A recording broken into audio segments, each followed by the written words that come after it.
Hi everyone, Gaijin Goomba here, and in the spirit of Mega May, I wanted to get all dressed up and talk about my favorite game and my favorite robot master, Napalm Man. As much as I love him, he's kind of had a dark history with South Asia.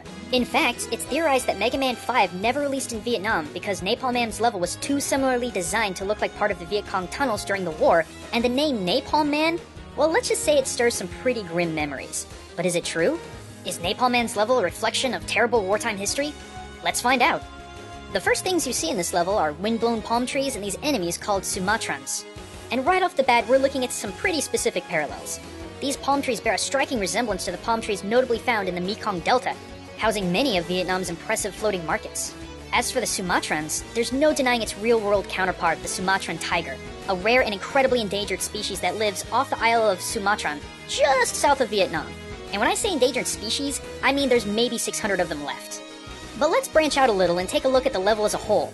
You're going in and out of tunnelways through some really narrow openings in places, and look at all these traps. Tons of spikes, even some camouflaged. There's proxy traps all over the place in the larger caves. There's that giant one-hit kill drill trap in that long narrow tunnel. There are power-ups that seem to either be guarded by Sumatrans and Met turrets, or are just straight up hidden. And near the end of the stage, there are jet bombs and missiles everywhere. I understand that Mega Man stages have hazards, but this place is really overly trapped. But let's compare this to the famous Viet Cong tunnel systems.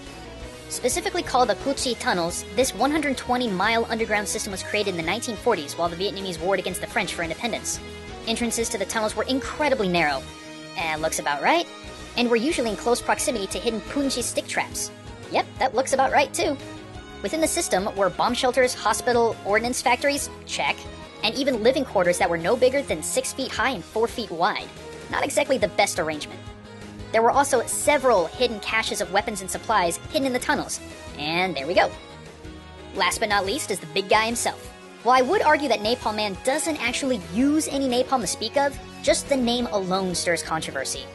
Napalm isn't a simple explosive as the ability would infer. It's an incredibly flammable, incredibly sticky compound that doesn't come off skin or clothing and just torches you alive. It wasn't just used for tactical means either during the Vietnam War. It was used to psychologically break the people of Vietnam. Kim Phuc, a survivor of the compound known from a famous war photo, said it was the most terrible pain you could imagine. Water boils at 100 degrees Celsius. Napalm generates temperatures of 800 to 1,200 degrees Celsius. The only reason she survived is that she shed her napalm-covered clothes before it engulfed her skin. International law doesn't prohibit the use of napalm on military targets, but in 1980, the United Nations Convention on Certain Conventional Weapons banned its use on civilians. Interestingly enough, the US delayed signing that into agreement until President Obama's first day in office. Wow. So yeah, I can easily see why this stage and character design would be offensive to the Vietnamese, if not a lot of people.